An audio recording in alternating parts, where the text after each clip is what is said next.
Hello, so these are the video instructions for how we are going to make a mask. The first step is to get your front and your liner, and you're gonna iron them out so they're nice and flat.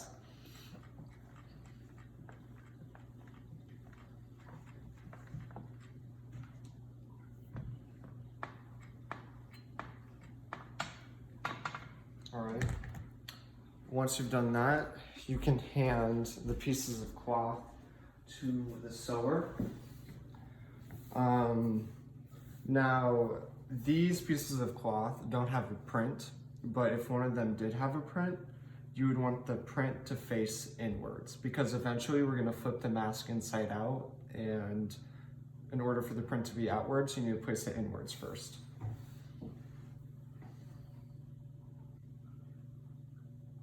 So you just want to sandwich your pieces of cloth together. Make sure it's all lined up.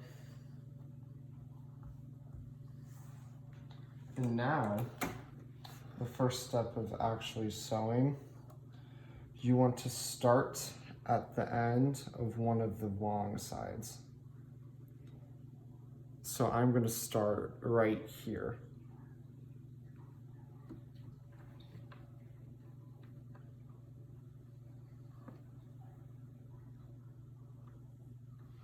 And you're going to start near the end.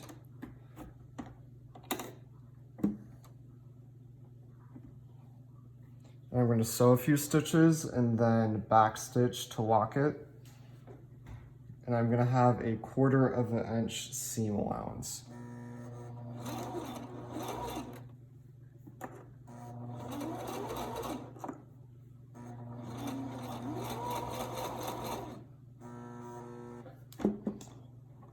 From here, you just want to keep on going all the way around at a 1/4 of an inch seam allowance.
So now we're on the final side of where we started.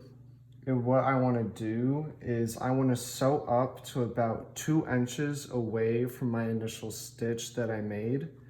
And then I'm going to back stitch where I end and lock that in place too. So there's going to be a gap right here. And that's how we're going to be able to flip the mask inside out. So don't sew this all the way shut.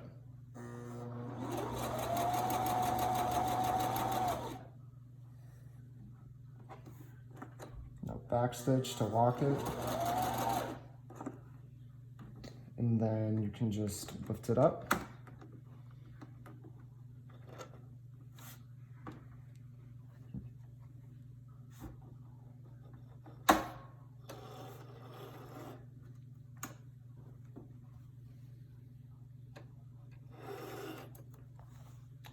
From here, you can cut off the threads just so they get out of the way. And if you're a sewer, now you're gonna hand this mask off to the person who does the ironing, and they are going to flip the mask inside out and iron it again. And then they are going to iron in the creases where we're gonna put the elastic.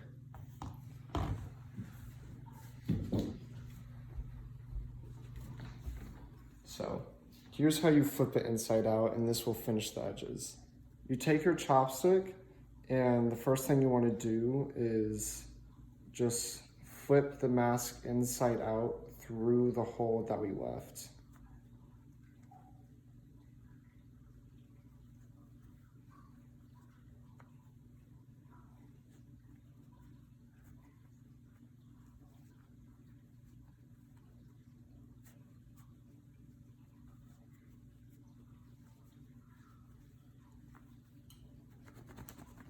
Can be a bit difficult at first, but it just takes some practice. And the reason why we have the chopstick is because this allows us to push out the corners, so we get nice corners when we fold it inside out.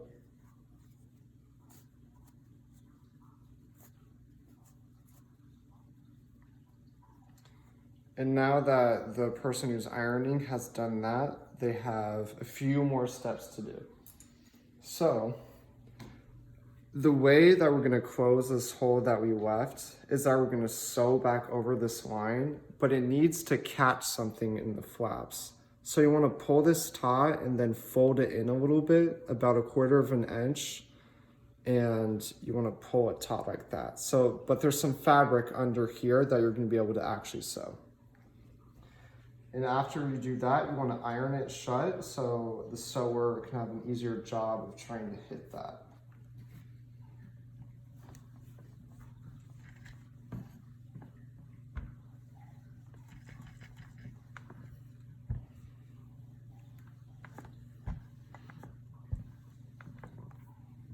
Now, while the ironer still has it, we're gonna do another thing. We're gonna add the creases that we're eventually gonna sew in the elastic to. So let's say this is my blue front. If the blue is my front, I wanna turn it facing like that, and then I wanna make 1/2 inch creases. So I wanna turn the front over onto the back when I'm putting in the creases.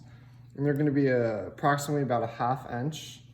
And then you're gonna iron that so the crease stays.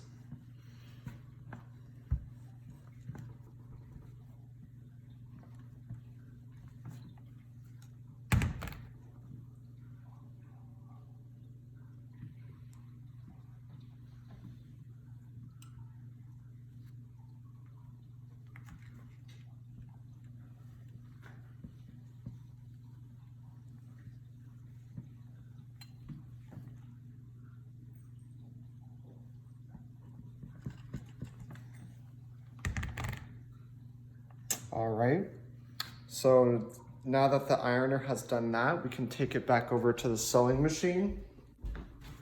And our next step is going to be trying to close this hole that we left. So you can sort of just push the creases out of the way. They're still gonna be there, but you don't wanna sew them shut. And when you do this part, you have to be pretty precise, and you have to be about 1/8 of an inch seam allowance to make sure that you catch the little flaps that we made.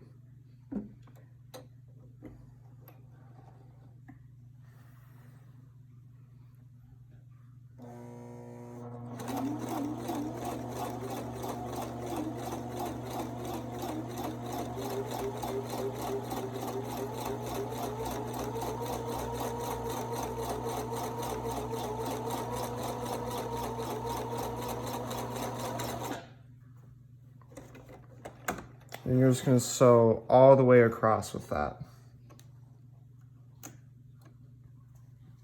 Now you can cut off the threads.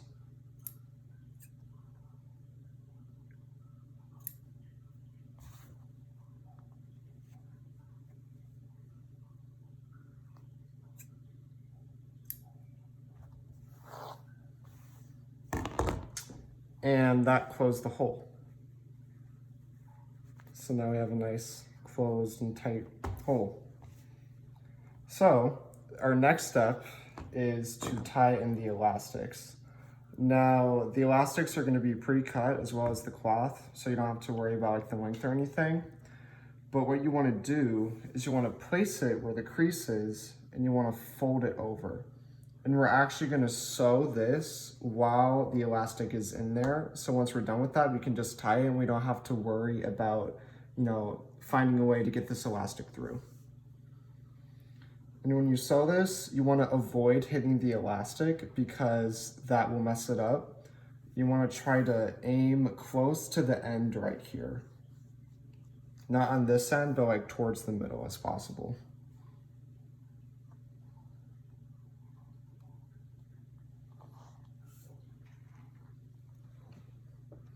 And when you do,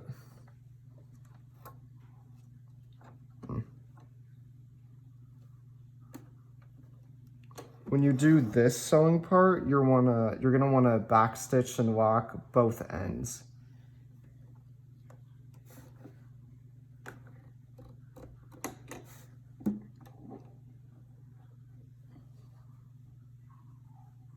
So I'm gonna start it, and then backstitch a few stitches, and then go back.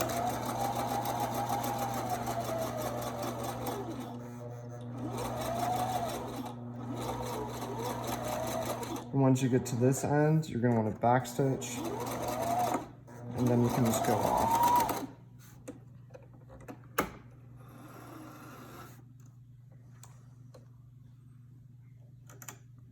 And you're gonna repeat that same step for the other side.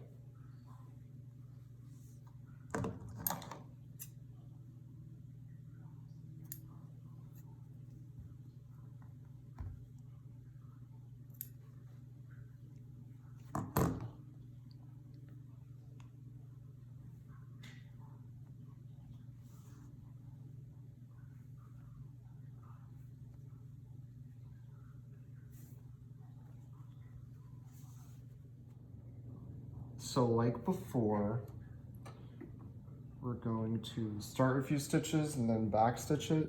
Foot down. Put the foot down.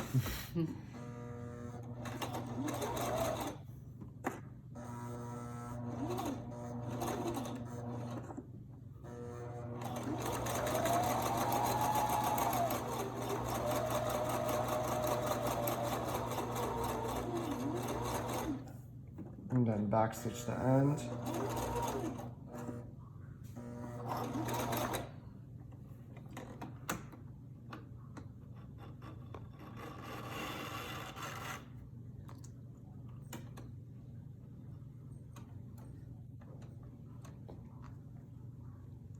And that's all the sewing we have to do.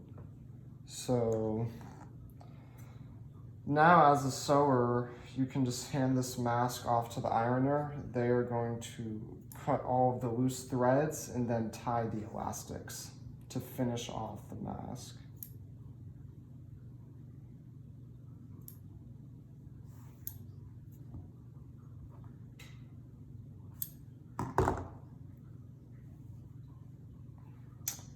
And the way that you tie it off is you take the ends,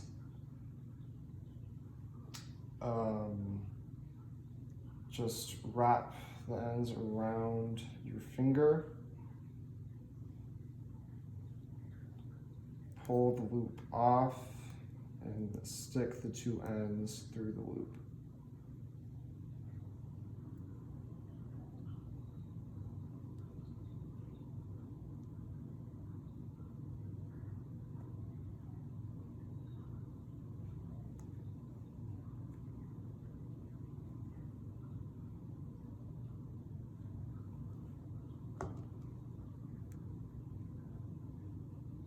Do the same for the other side.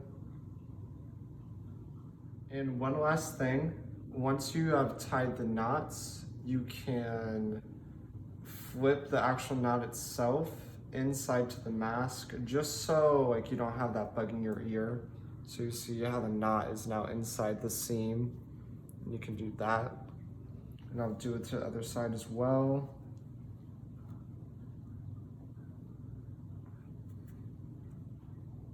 And now you don't have to deal with the knots like digging into your ear.